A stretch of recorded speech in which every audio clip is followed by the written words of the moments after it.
রাত থেকে কলকাতা সহ দক্ষিণবঙ্গের বিভিন্ন জেলায় দফায় দফায় বৃষ্টি। আলিপুর আবহাওয়া দফতর সূত্রে খবর, উত্তর বঙ্গোপসাগরে তৈরি হওয়া ঘূর্ণাবর্ত নিম্নচাপে পরিণত হয়েছে, আর তার জেরে আজ থেকে কলকাতা সহ দক্ষিণবঙ্গের জেলাগুলিতে বৃষ্টি বাড়বে। এ বিষয়ে আরো বিস্তারিত জানবো, কথা বলে নেব আমাদের প্রতিনিধি অরিত্রিক ভট্টাচার্যের সঙ্গে। অরিত্রিক, আবহাওয়া দফতর সূত্রে আর কি জানতে পারছো?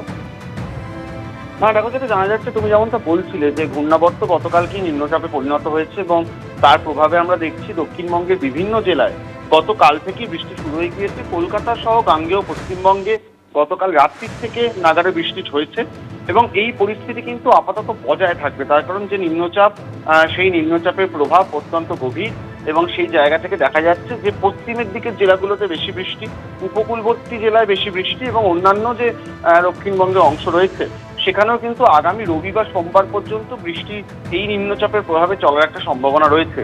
কিন্তু তারপরে যেটা ঘটনা ঘটছে যে এই নিম্নচাপের পরপরই আরো একটি ঘূর্ণাবর্ত তৈরি হওয়ার সম্ভাবনা রয়েছে বঙ্গোপসাগরে এবং সেটা যদি তৈরি হয় তাহলে কিন্তু মঙ্গল বুধবার পর্যন্ত এরকম বৃষ্টি চলার সম্ভাবনা রয়েছে। বঙ্গোপসাগরে নিম্নচাপ তৈরি হয়েছে, যেটা আগামী 24 ঘন্টায় আরো ইন্টেন্সিটি বাড়িয়ে কিছুটা সুস্পষ্ট নিম্নচাপে পরিণত হওয়ার সম্ভাবনা রয়েছে। প্রত্যাশিত গতির অভিমুখ পশ্চিম উত্তর পশ্চিমের দিকে, অর্থাৎ দক্ষিণবঙ্গ এবং উত্তর উড়িষ্যার দিকে আগামী দুদিনে।